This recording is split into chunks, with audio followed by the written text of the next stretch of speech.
Mickaël. Il est grand temps d'accueillir notre invitée du jour, Stéphanie Sellier. Elle est la fondatrice du réseau French Connect. Objectif, permettre aux Français de Belgique notamment de s'intégrer plus facilement. Bonsoir Stéphanie Sellier. Bonsoir.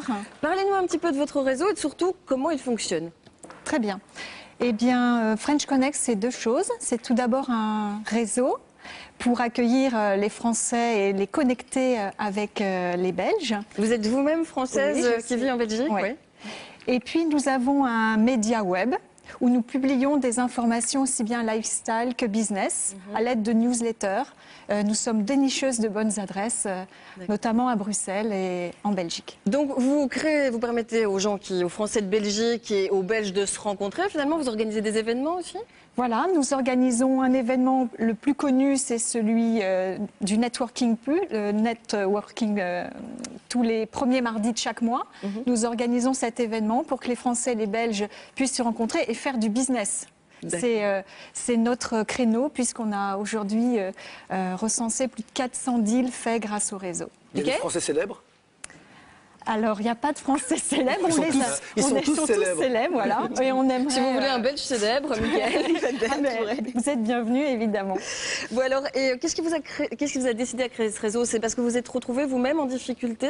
En effet, donc ça vient de mon histoire et de mon arrivée ici en Belgique. Je suis arrivée il y a 6 ans et j'ai effectivement eu un manque d'informations et puis j'ai eu à trouver du travail. Qu'est-ce que je fais? Comment je trouve? À qui je m'adresse?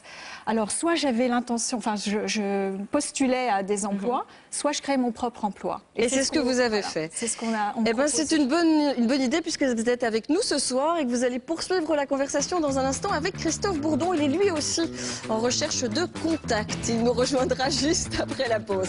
Dans la seconde partie, dans les pas des pigeons, direction la grande surface pour y acheter de la soupe.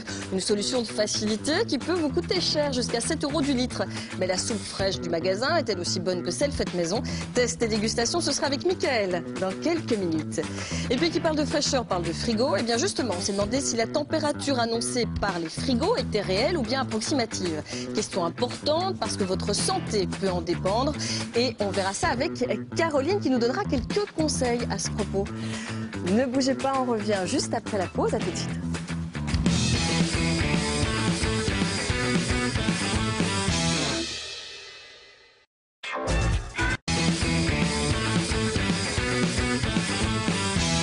Bienvenue dans la deuxième partie d'On n'est pas des pigeons et c'est l'heure du face-à-face. Ce soir, Christophe Bourdon reçoit Stéphanie Sellier. Elle est la fondatrice du réseau French Connect, un réseau qui lui permet de mettre en contact des Français qui vivent en Belgique et des Belges. Elle a 3 minutes pour nous convaincre que c'est la solution idéale pour s'intégrer. Bonne chance.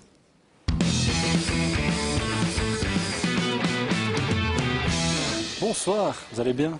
Bonsoir, je suis sûr que Gérard Depardieu nous regarde parce qu'il doit adorer cette émission. Vous avez tout pour lui plaire. French Connect, ça connecte les Belges, les Français de Belgique. Et en plus, votre nom de famille, c'est Sellier, donc il va vraiment s'entendre avec vous. Jeu de mots sur le vin, vraiment. Oui. Est-ce que vous allez bien? On ne vous l'a jamais fait, je m'en doute. Allez, j'ai plein de questions, dont des questions de téléspectateurs. Et on va commencer par une. Allez, top chrono. Une question de Maribou qui dit, si vous êtes vraiment un réseau entre Belges et Français, pourquoi est-ce que vous aidez les Français qui viennent en Belgique et pas le contraire? Sur votre site, il n'y a rien pour aider les Belges qui vont en France. Ah, très bonne question. Nous sommes en train d'étudier parce que nous avons des demandes de Belges justement en France qui cherchent justement à retrouver ce réseau et on y réfléchit. On est en train de le mettre en place. Un de vos arguments, c'est que vous proposez des emplois qui ne requièrent pas le néerlandais pour les Français de Belgique, mais justement pour les intégrer, s'il ne faudrait pas plutôt leur apprendre le néerlandais? Alors, c'est ce que nous faisons. On propose des ateliers, le kit de survie en néerlandais. D'accord. Donc vous parlez néerlandais? Ja. Ok, on a compris, merci. Question de Estelle Retter, téléspectatrice. Elle est allée sur votre site, elle trouve que ça a l'air fort focalisé sur Bruxelles. Est-ce que vous êtes d'accord là-dessus? Oui, c'est 80% de nos lecteurs belges. D'accord, et pourquoi? Pourquoi c'est uniquement se focaliser sur Bruxelles? Pourquoi vous ne les poussez pas un peu aller au nord et au sud? Alors nous proposons des adresses dans toute la Belgique. Si aujourd'hui vous avez regardé le carnet pour la Saint-Valentin, il en existe dans toute la Belgique. Oui, d'accord, ok. Cela dit, Latifa. Alors Latifa, famille Delbar, elle dit, sur le site vous renseignez 3 écoles à Uccle qui selon vous sont connues pour accueillir des enfants français. Or toutes les écoles belges accueillent des enfants français. Donc pourquoi vous citez là ces 3-là en particulier? Quel est l'intérêt? Eh bien, en fait, nous n'avons pas pu tout citer, mais quand nos membres nous écrivent pour nous demander la liste des écoles, nous leur fournissons une liste bien plus importante. D'accord, c'est parce que Laetitia Van Steenkist, elle dit qu'elle trouve ça un peu ghettoisant. Elle dit mon mari est français, d'abord il n'a pas eu besoin de ça. Et qu'elle dit, elle trouve que ça, est-ce qu'il n'y a pas un côté, ça ramène les Français à rester entre eux, ce genre de site. Justement, nous créons l'ouverture, justement. C'est tout l'intérêt du site, justement, pour que les gens, les Français puissent s'ouvrir et aller vers les Belges. Et concrètement, alors comment ils se rencontrent? Alors, nous organisons des apéros entrepreneurs, donc c'est une soirée networking. Nous organisons des lunch connect et nous organisons des ateliers. Et les Belges qui viennent, alors c'est qui? Parce que moi, je vous dis, je vais être franc avec vous, j'ai l'impression que c'était un site plutôt pour des personnes aisées. Vous êtes d'accord là-dessus? C'est pas pour monsieur tout le monde, quoi.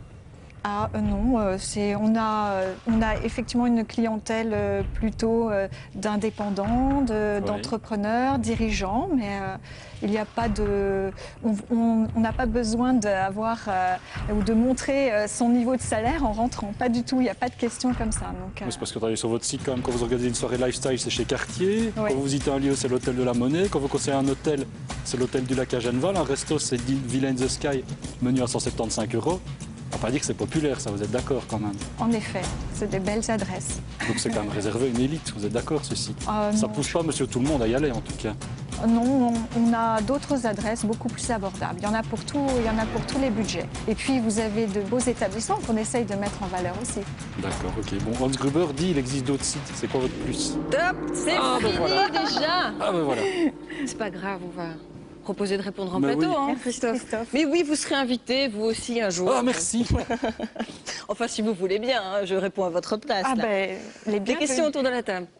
Moi, j'ai retenu 2 mots. Vous avez parlé ouverture Saint-Valentin. C'est un site de rencontre.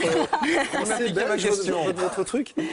Non, mais effectivement, aujourd'hui, nous avons lancé un carnet d'idées. On le fait toutes les semaines. Et bien évidemment, à la veille de cet événement médiatique, eh bien, nous avons fait un carnet sur les lieux romantiques. Voilà, mais il faudrait peut-être rappeler que les Français en Belgique, pendant très longtemps, ça a été la première communauté étrangère en Belgique. Je ne sais pas si c'est encore le cas, mais parmi ces dizaines de milliers de Français en Belgique, tous n'étaient pas friqués, quoi. Il y a quand même un peu toutes les couches. Exactement. Aujourd'hui, on a aussi beaucoup d'étudiants et puis des familles, des trentenaires qui sont loin des clichés que nous avons sur les Français et qui viennent chercher la qualité de vie ici, l'immobilier moins cher, les arbres, la nature, on y est bien. Donc, voilà, en tout cas, ça existe. Si vous êtes français et que vous vivez, que vous travaillez en Belgique, French Connect est peut-être pour vous. Stéphanie Sellier, merci d'avoir joué le jeu. À bientôt peut-être. À bientôt.